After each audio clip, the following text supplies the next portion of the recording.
السلام علیکم ناظرین، آج کا ہمارے شو کے مہمان ڈاکٹر پیٹر مکلو تھے، جن سے ہم نے کرونا کی حالیہ صورتحال کے اوپر گفتگو کی اور ان سے یہ جاننے کی کوشش کی گئی کہ کیوں امریکہ کے اندر آؤٹ پیشنٹ لیول پر مریضوں کو چیک نہیں کیا گیا، کیوں امریکہ کے اندر اتنی اموات کا سامنا کرنا پڑا اور مریضوں کو بر وقت علاج نہیں فراہم کیا گیا، جس کے جواب میں ان کا کہنا تھا کہ ہاں یہ انتہائی افسوسناک اقدام تھا کہ مریضوں کو بر وقت علاج فراہم کرنے کے بجائے انہیں گھروں میں بند کیا گیا۔ اگر مریضوں کو بر وقت علاج فراہم کیا جاتا تو امریکہ کے اندر اتنی زیادہ اموات واقع نہ ہوتی اور انسانیت ایک بہت بڑے نقصان سے بچ جاتی۔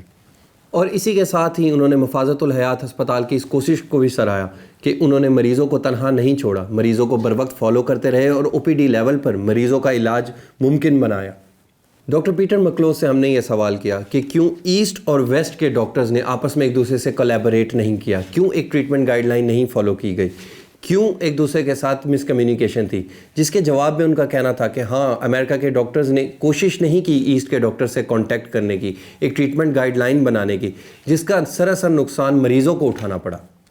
ڈاکٹر پیٹر مکلو سے ہم نے ویکسین سے متعلق سوال پوچھا، کیا آیا ویکسین افیکٹو ہے اس وائرس کو روکنے میں، اور کیا ویکسین کا انسانی زندگی کے اوپر کوئی اثر ہے، جس کے جواب میں ان کا کہنا تھا کہ ویکسین کا عمل اس طرح فائدہ مند ثابت نہیں ہوا جس طرح ہونا چاہیے تھا،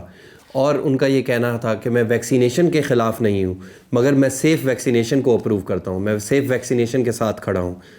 اور انسانی زندگی پر اس ویکسین کا جو اثر پڑا ہے انہوں نے اس کو کیٹیگوریکلی کہا ہے کہ فائزر اور مڈرنا کے دل کی سوزش کے اوپر بہت سارے کیسز سامنے آئے ہیں، جو کہ ایک بہت افسوسناک بات ہے۔ ڈاکٹر پیٹر مکلو سے ہم نے حالیہ اومائکرون ویریئنٹ کے متعلق سوال کیا اور ہم نے ان سے جاننے کی کوشش کی کہ کیا یہ ویریئنٹ زیادہ خطرناک ثابت ہو سکتا ہے، جس کے جواب میں ڈاکٹر کہنا تھا کہ اومائکرون ویریئنٹ سے گھبرانے کی ضرورت نہیں ہے، آپ سب کو اپنے ڈاکٹر سے بر وقت رابطے میں رہنا چاہیے اور جلدی علاج کی طرف موو کرنا چاہیے۔ ڈاکٹر پیٹر مائکرون نے ایک نئی ریسرچ کی طرف اشارہ کیا جو کہ نیزل سپریز کے بارے میں تھی، پوویڈون اور آیوڈین کے نیزل سپریز کا اگر بر وقت استعمال کیا جائے تو اس وائرس کو آپ نیزل پیسج کے اندر ہی ختم کر سکتے ہیں اور ہاسپٹلائزیشن کو کم سے کم کر سکتے ہیں۔ Thank you for watching Beacon. I hope you would have benefited from the conversation we had. We will be back with some interesting topics soon. See you soon guys, inshallah. Allah Hafiz.